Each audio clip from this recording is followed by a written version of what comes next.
मुनीश्वर, ईश्वर, मुनीतले ईश्वर, मोठमोठे मुनी, मननशीला. मनन मुनया मननशीला. मुनी कुणाला म्हणतात? मननशील जे असतात. शील म्हणजे स्वभाव. मनन करणं हा ज्यांचा स्वभाव आहे त्यांना म्हणतात मुनी.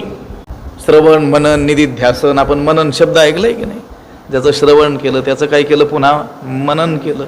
जसं ही गुरंढोरं जे असतात त्यांना आपण खायला टाकलं की बका बका खाऊन घेतात आणि नंतर काय करतात? त्याचा रवंथ करतात ना.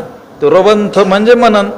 अगोदर काय करायचं? श्रवण करायचं, शास्त्र श्रवण करायचं, कीर्तन श्रवण करायचे आणि नंतर त्याचं चिंतन करायचं म्हणजे मनन करायचं. काय सांगितलं होतं?